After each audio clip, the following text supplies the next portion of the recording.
honestly don't know how to explain his strategy. It's not It's tournament hard to strategy. explain. Sure. It's very It is hard to unique. explain, but it's not tournament strategy. It's like he employed what he knows in cash, took it to tournaments, and Yeah.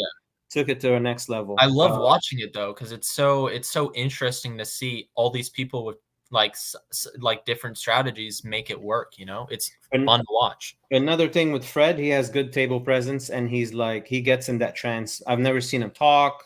He's focused, watching everything. Mhm. He has the one other factor that like is a common denominator between all these players is not spazzing at the table. You don't Mhm. get excited in big spots. They're calm. The Yeah, calm players never make big mistakes. It's the player that get too riled up in spots that make huge mistakes. because they're Uh, making emotional decisions. yes. So besides Fred, who else you try to watch to learn from? Recently, it's been Gabriel Fuller. I would Mm-hmm. say. I Uh-huh. hope I'm not mispronouncing his name. Uh, this guy has been having a lot of recent success, and every time I'm at his table, I know it's going to be exciting. I know it's going to be fun to watch. He does very different things to a lot of success, and he's been running really good. I'm sure playing really good as well. It's been really fun watching Gabriel recently. I've mentioned him in a couple of my coaching sessions. I think Gabe is the most improved Yeah, because I played with him 100%. in Vegas. He was at my Big time. table. I think success gets you that confidence to kind of stick with the moves, stick with what you're Yeah, doing, and yeah, you believe that that's a winning formula. Because yeah. we're always looking for that winning formula as far as like mental state and theoretical stuff, and what we do at the table. He found that magic mix. I If think if there was a we all Tampa, have. if there was a Tampa Rookie of the Year, it would definitely go to Gabe last year. I think Well said. based Yeah, on what yeah. He's he proved. showing consistency too. Yeah. Okay, let's move on. Mental game. Let's talk about mental game tips and tricks. What's going through your mind? First of all, let's talk about mental prep. Like before you sit down at the table, what do you have a ritual? Do you work out? Do you take a cold Mhm. shower? Any supplements? What's your secret? What's your secret as far as mental prep before you I sit down? And then we're going to talk about when you're in the tournament. Okay.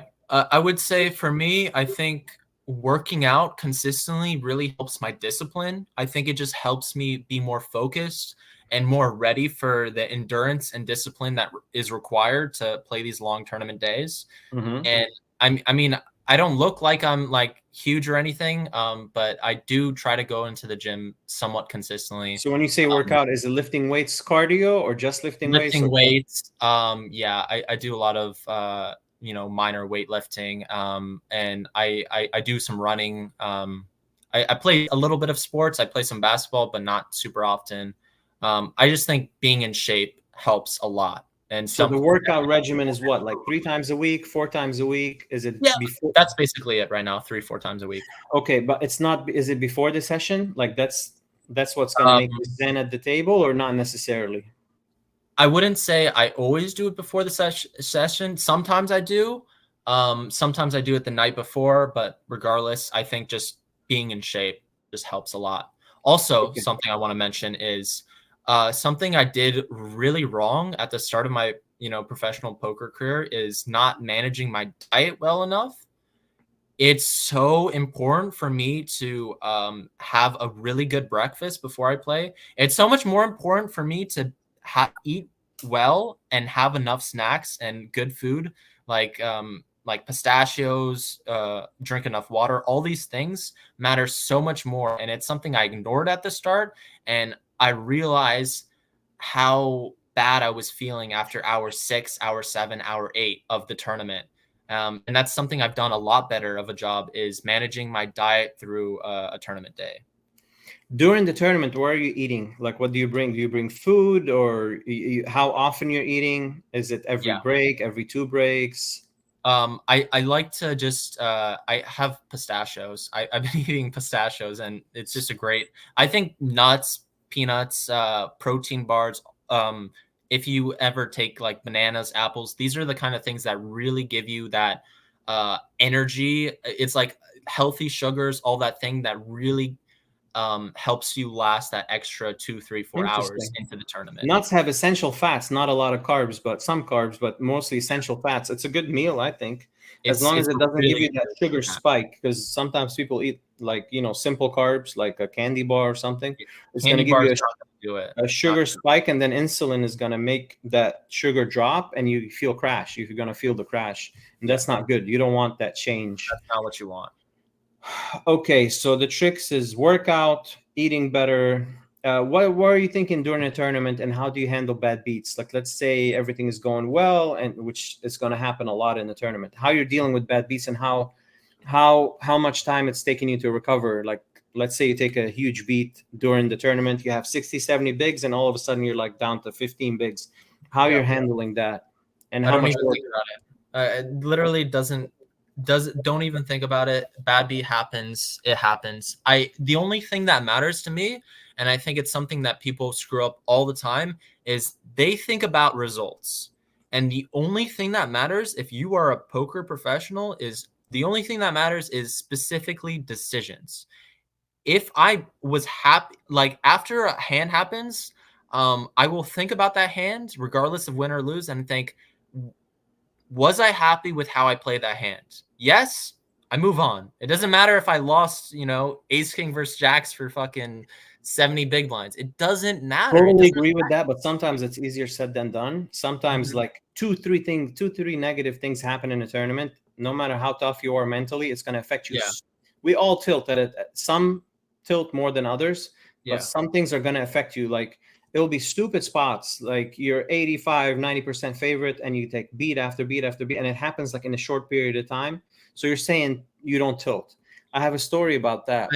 I will not say that I don't tilt, but go ahead with your story. But you deal with it well. You recover quick. I tilt a lot. I would not say I'm like some mental game like expert. I actually recently talked to a mental game coach to try and help me out with some of these problems. I would say I tilt differently than most people. I tilt when I make bad decisions, and I've made a lot of bad decisions throughout my career. We all do. So I tilt when I make bad decisions, not when things like when I'm bad beat or anything. So you tilt when something you can control goes wrong, and you don't tilt when something you can't control goes wrong. Exactly. So when you take a bad beat that you can't control, you don't tilt as much as when you make a bad decision and it affects you busting the tournament. Very it's your fault. Yes. Makes a lot of sense. I have a short story. Somebody, I'm not going to mention his name. He's going to know who he is. He sent me a message. He busted a tournament on the bubble with pocket jacks. And I'm sorry, not pocket jack. Yeah, one was with pocket jacks. He played a big pot and busted. And then the next day he sent me a message. He defended in the big blind with king 9. Button opens, he defends. Flop comes king 9-7 or king 9-5. I don't remember. The low card is inconsequential. So he check. So he flopped top 2 pair. Top 2 pair, nuts. Okay. Button bets, C bets. He raises like 3 or 4x. Button continues. Turn is the bubble. This is on the bubble. Okay. Like 2 from the money, 1 from the money, something like that. Okay. I think he had like 30 big blind effective and button covers. So turn is either jack or a 10. So puts it straight on board. Okay. I believe it's turn is a jack, 100%. The other guy had queen 10. Okay. So Jimmy, I said his name. Anyway, that's gonna be funny. So much for keeping it a secret. It's okay. Jimmy will forgive me for that. So he goes all in. Button, of course, snaps. Yeah. He goes out the tournament. The message he goes all in, sorry, on the turn for how much? I think he had like a little bit, like pot size or a little bit less, because the turn, they bloated the pot so big that he only had like pot size behind. Seems reasonable. He sends a standard spot, really. Top 2, turn puts a gut shot to some straights, and the other guy got there. Pretty standard shit. Yeah. So he goes all in, he busts the tournament, and he sends me a whole newspaper saying, I'm not basically saying that he's going to change his strategy because of the outcome of this hand. So he backtracks. You know how people will send you a hand history, they lost, but now they know what went wrong, and which nothing went wrong. You just got unlucky. You flopped the nuts and you lost. So they backtrack and they say, I should have done this and this. But, well, yeah, now you know the result, but you're going to change your strategy when you flop the nuts from now on. Just because that hand went south, you're going to change your whole strategy. So that's how he thinks about it. You can't think about poker. You know this. You can't think about poker. They're attributing the results to, and they're changing the decision. They think, it's just it's the wrong way to think about the game. 100%. It's a very common leak is. And if you don't understand that, you're never going to make it in poker. That's like very basic stuff. You don't alter your strategy just because one hand went south 2 months ago. Now you're going to alter your strategy when you flop the nuts. He said he should have went all in on the flop. That's what he said. So basically like 5x spot on the flop. So playing the scared strategy of being scared of the boogeyman and denying equity of all of Villain's, equity, denying his equity, and by 5xing pot, so he won't see turn and river just because he hit a gut shot. He had 4 hours. Like, it's going to happen every once in a while, but you can't play that defense strategy, that scared strategy. Me and you know that. I think we should talk about this. I want to mention something similar to this. So we're talking about one spot where a guy check raised top 2 pair and didn't go all in on the flop. But we see this everywhere all the time. It's the same thing when the guy makes it 9x under the gun with jacks or 7x under the gun with aces, and their only consideration is, I want to take down the pot. I want to win what's already in there. I don't actually care about making the most value with my hand. It's the same mindset. They've been traumatized in the past because something went wrong when they had a big hand, and now they're frightened. They're scared. And they wanna end the hand as quickly as possible. They want to deny any equity that a villain can have. Like even if they have like 10% equity, 15% equity, just like you said, just because it happened once or twice, they're playing defensive and like you said, jamming 5x spot on the flop. Oh, I want to take the, or you see it with OMCs all the time, like old man coffees that play. They have aces, raise 10, 11x pre-flop, jam like 5x on the flop, and then they tell you the story how aces got cracked in the WSOP like in 1986. Because they care about those specific times where it went wrong so often. And what you'll see anytime you're talking to a poker professional is they're always thinking about being as greedy as possible. How can I get the most value out of every single situation, right? That's always going to be the mindset. They're thinking, oh, I have third, fourth pair, but it checked around. Can I get value? I have third pair. Like they're always thinking about max. This is one thing I learned from Johnatan Little is like he said that sometimes you don't have to deny equity by jamming 5x spot. Sometimes villain is going to get there and it's okay. Like that's one thing I learned from him. You don't have to play defense all the time. I've heard this exact quote from Johnatan Little. He said sometimes they get there like whatever it is. And 15, it's fine. It's not a big deal. And that doesn't take away from the fact that 85% of the time you get so much more value. You know what I mean? Of course. How do you deal with swings being an MTT pro and people like yesterday? I was watching Poker with Friends, Berkey, and they were talking if the question was if you would go back to the beginning of your poker career, what would you do different? That was a good question. All the answers around the room, it was him and the people and I forgot the names of. It was one girl. She's a professional. It was there was 4 or 5 on the panel, 4 or 5 players. They all said they would go back. And Berkey said like if you had 30K to your name, he would like assign 10K to invest in crypto. He would have like 5K for like tournaments, and the rest he would play cash. He would play like 1, 2, 2, 5 and try to build. But nobody even entertained the idea of like, because what we do is sick. And he said it. He's like, you have to be sick to play tournaments for a living.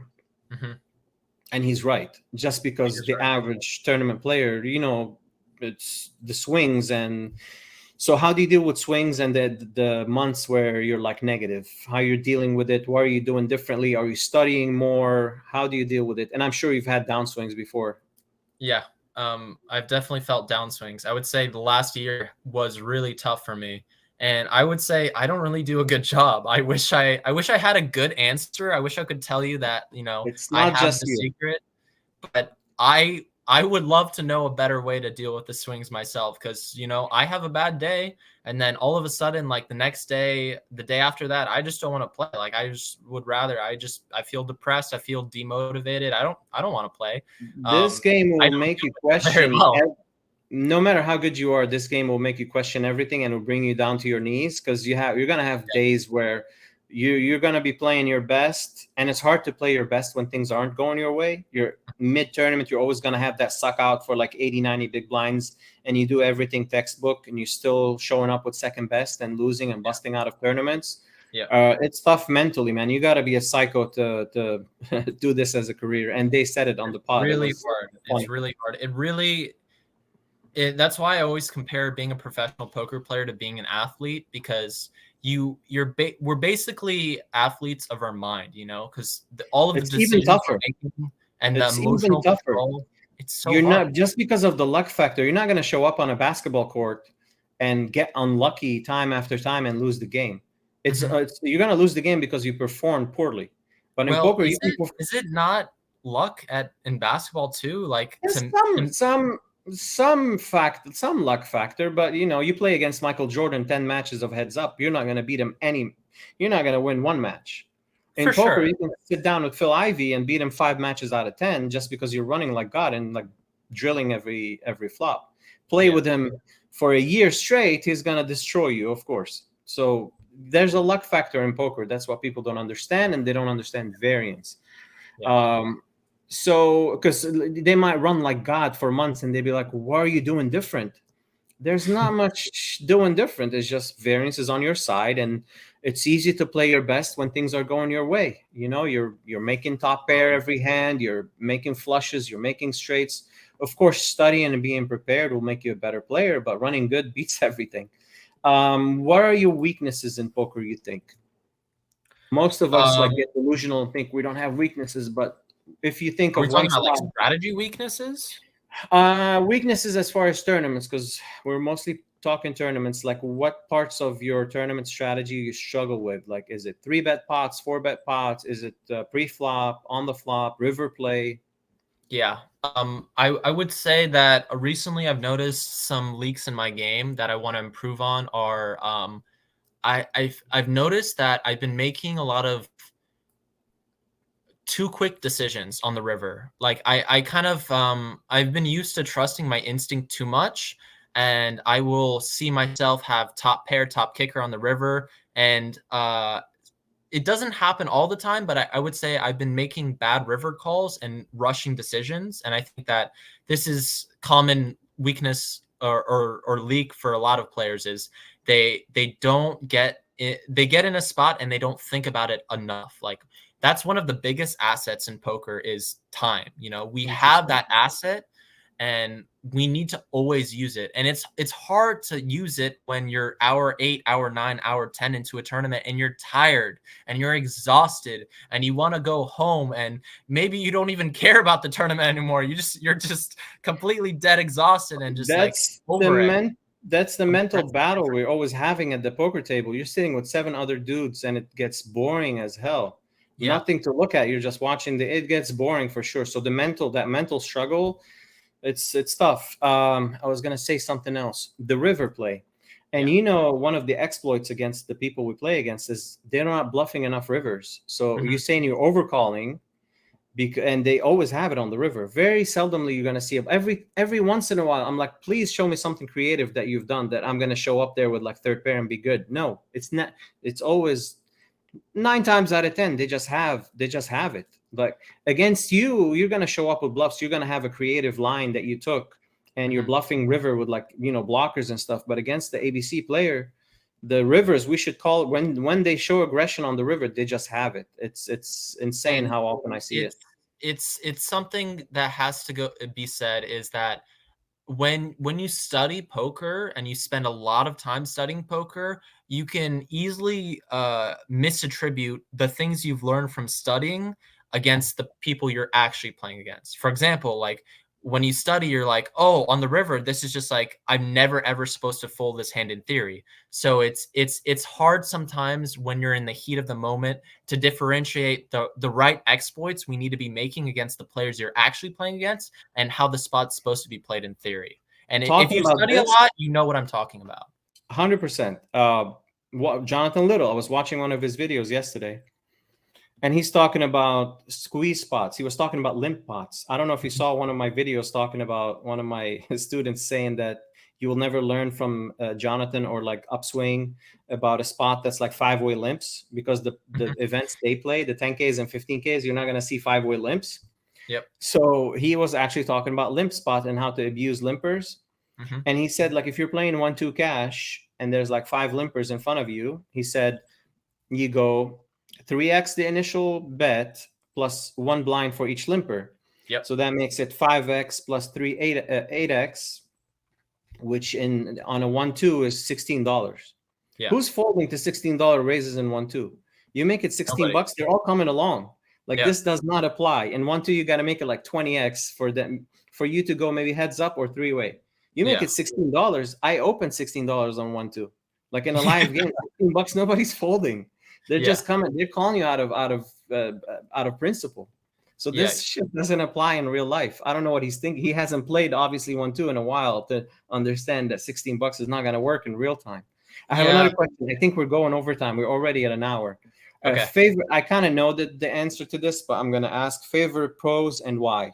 Just name like 2 or 3 favorite pros. Favorite pros. I did mention this already. I talked about this. Yep. Michael Adamo and Artur Martirosyan. I especially Artur Martirosyan. Recently, he's basically my favorite poker player right now. I've learned a lot of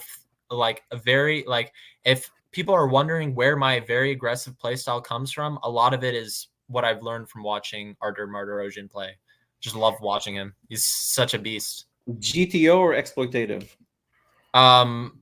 Everybody always thinks I'm just this GTO kid who studies solvers religiously every single day. I would say people would be shocked to hear how exploitative as a player. If they heard me talk about hands and how I think about hands, I'm way more exploitative than anyone, I would say. Well said. Strategy in early, mid stages of it, mid and late stages. What's your strategy early? Like, what's your goal? Early levels, mid levels, and final table. Like a quick brush up. Quick little something I would say earlier in tournaments, I'm kind of feeling it out, feeling how players are playing, starting to pick up on weaknesses, starting to see where people are willing to fold, where people aren't willing to fold. I'm paying attention to details, and mid to late stages of tournaments, I'm ramping up the aggression. It's time to play. We're playing for all the chips. Well said. Do you have a goal as far as like doubling up or tripling up early to try to make a deep run, or no? Nope. I would say if out of all the pros, I'm probably the player who usually fires the least amount of bullets.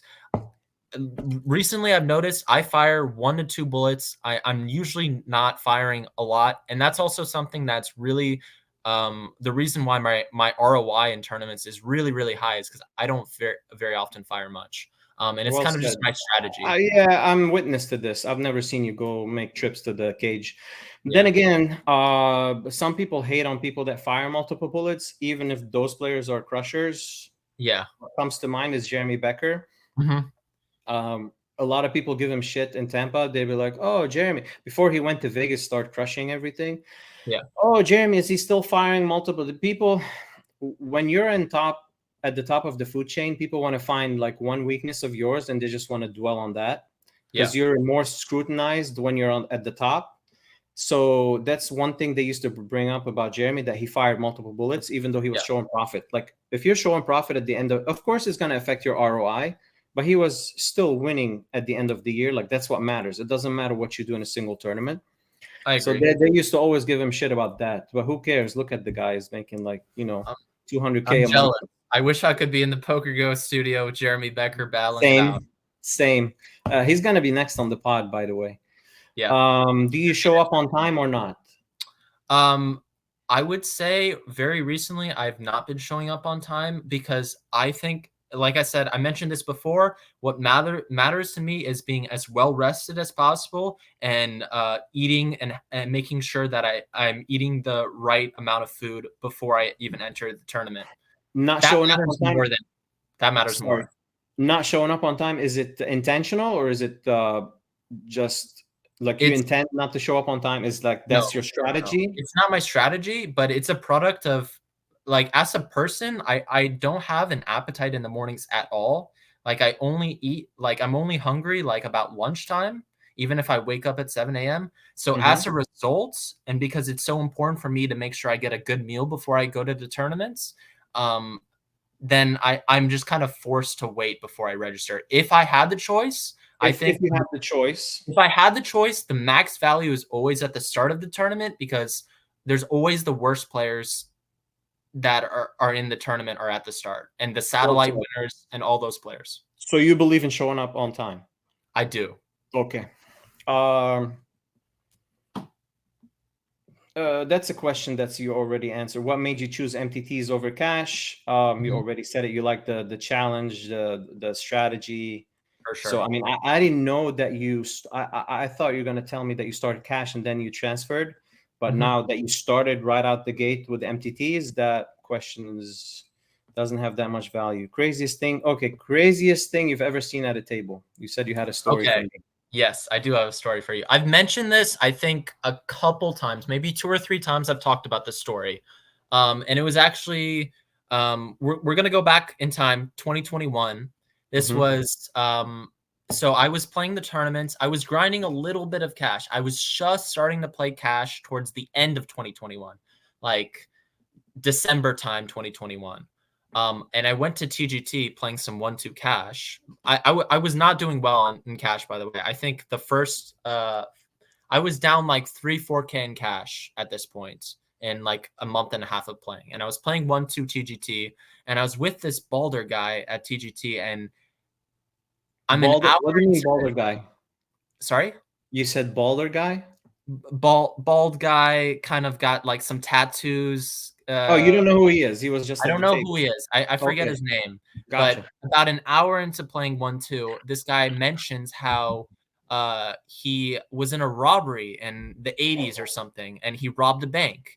And how after the robbery, he went back, and they were him and his partners, they were splitting up the money, counting it amongst each other. And he said his biggest mistake wasn't killing his other people that he was robbing the bank with after the fact. He said it was such a bad mistake, and he was laughing like it was a joke, like ha ha ha, didn't kill those people, big mistake. But he was completely serious, and What it a was slip up. really, it was scary. I was like, this guy's not joking around. This guy actually is like You're like capable of doing playing something. with murderers at the table. It's like I'm playing like, in prison. what the hell am I doing here? Jesus Christ, that was a It's scary pretty experience. crazy. Yeah. Okay, let's wrap it up. I've covered all the questions. I think you did A+ on all the questions. Favorite room to play in locally, and why? And yeah, favorite room to play in and why? I'm gonna actually just rate them. I'm gonna rate all of them. Okay. And I'm gonna go ahead and say Hard Rock Tampa first, Derby second, Silks third, TGT fourth. Out of Okay. like just like this specific like local area, those are the ones that come to mind. I think it's hard to argue that Hard Rock Tampa is the best. They Why just is have the best, why is it the best, you think?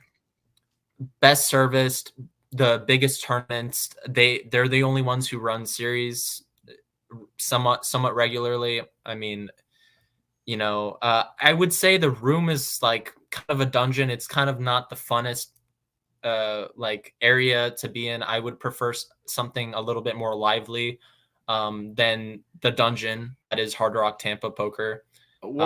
One comment about that. You think if they change the lighting into like bright lighting, would that work? Would that help? Because it's no windows. There's no windows in the I room. just And don't like the location. Like when I'm at a place like Silks, I understand why they do it. They want you to be in a casino, and they want you to not like notice like what time of day it is. So you don't like your brain doesn't realize like, oh, it's dark, I should be heading home. That's they want to trick your brain into staying longer. But as a player who See, I plays, agree with this aspect as far as like slot play or blackjack. You don't want to know what time it is, and but in poker, it's not that degeneracy. I mean, there's some degeneracy that goes in poker for sure, but it's not like yeah, playing like slots or blackjack or so. Being in a lit room, especially the grinders that like grind cash 8, 9, 10 hours a day, 7 days a week, being in that lighting, like that dim lighting, will make you go postal with no outside lighting, no. yeah, And the lights are dim on top of it. And I tried to tell them to change the lighting into like daylight, yeah, bright lights. They were like, yeah, we're going to do it. I finally convinced them. And he comes up to me. He's like, look, we changed the lights. They put the same lights, but just brand new lights, but the same yellow lights. I said, daylight, not yellow lights. Anyway, so, but they have the best of everything. Like you said, chairs, tables, I want to feel like a cleanliness. human, I feel like when I'm trapped in that dark room, I feel like it subconsciously makes me feel worse over time. I feel sadder. I feel more depressed. It changes my mood, I think, in a long-term perspective. And when I'm playing with windows, when I'm seeing what's going on, I see the outside world, I have that connection to that real world. And that matters a lot to 100%. me. That's why being in the sun makes you in a better mood, because For we sure. want to see It's daylight. science. You don't want to. It's science. You don't want to be in a box. So Hard Rock number one. Another thing at Hard Rock I want to mention: supervisors. I hear people talk shit about them, but I think you have an issue in the tournament, you call the supervisors. They know the TDA book, front cover, Yeah. or whatever the statement is, the saying is, but they know the TDA rule. Their ruling is going to be on point. You go other places, they don't know the TDA. Their ruling is always off. So that's what we like. And there's a supervisor on deck. Yeah. I've had a lot of bad experiences at Derby Lane with this exact thing. I really, really disliked some of the rulings they had. And when I played in Derby Lane before, this specific thing that they did where they forced people to chop, they forced people to I forget if it was, I think it was an even chop. They forced people at the end of the night because they were closing down. I like some of the experiences that I've had. Me and Curtis. That issue is going to come up in Derby and Silks just because they have a time limit. Like Hard Rock, open 24 hours. So I can see that. The only issue with Derby is Brian is trying, the new TD, the tournament director. He's trying, but one person is not enough. Like his higher ups are not listening to him. I tried to change a lot of things, and I proved a lot of things in Derby as far as structures. Their structure is really good.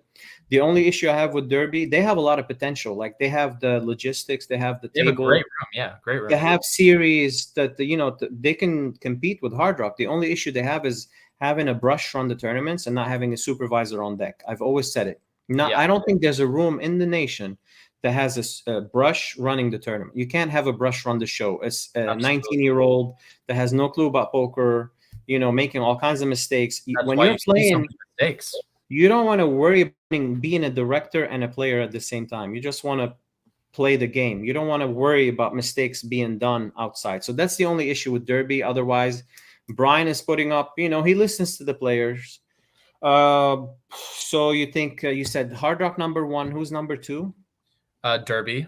3 is Silks. Silks, they do a decent job. Do you have any negative things about Silks? Or I mean, it just, as a tournament pro, they don't have any actual tournaments for me to play. Like, what am I supposed to play? Like, I can't show up and play $150 tournament. It's it's not going to be enough of a hourly. I'm not going to be making enough money to make it worth my time. At my current stage of my career, when I was starting out, it was decent enough, but the binds need to go up at some point. Agree. They have a logistics problem too. They don't have enough tables. I think that side room, they can add more. We both know that they don't make that much profit on tournaments. So I know this, we know this factor, but yeah, they should run like the multi-day. They have the once every couple months, the 50K guaranteed. That's a good tournament, good structure, well ran. When they run it on day 2, they have supervisors on deck. So that's a good, that's a plus. I just wish they they did maybe like a $275 or a $300 buy-in Once a multi-day. week. Once a week. Yeah. It's something more often, something maybe a little bit bigger. I just wanted to see a little something more, Agree. So Derby second, Silks third, TGT fourth. TGT, you have what's his name? Jacob. He wants to compete with the other rooms, but he also has a logistical problem as far as tables. Yeah. But he comes up with good concepts, like that one, the bounty tournament. It was The well TGT ran. yeah. He has, that's one thing I mention in when I'm there, but I've never said it online, that he has some of the best dealers, just because Yeah. Michael Lockey, you have Z, you have Ross. I mean, literally the best dealers in You have town some are at TGT. amazing dealers in TGT. So the place has potential. They just need more tables. That's it. You want to compete with the rest, you got to add more tables. And just he needs to keep doing what he's doing with the low rake and stuff. He's listening to the players, so I respect that. I really enjoyed playing that that TGT main event. Did you play in that? That was, I think, a $360 buy-in with 5% rake. I missed that. I played Hard Rock. I missed it. Yeah, I played that. I ended up chopping that not too long ago. I saw. It was all right, Clyde. It's awesome. It was fun. It was great. Oh, I'm sure. We're at hour 15 minutes. We don't want to go overboard. I think we covered most topics. Thank you for coming on. Thanks for having me, Carl. That's it. You want to add something before we shut it off? No. That's it. Shout out to the Tampa poker community. Thanks for watching. Same here. We're gonna come out with more content here more often and post.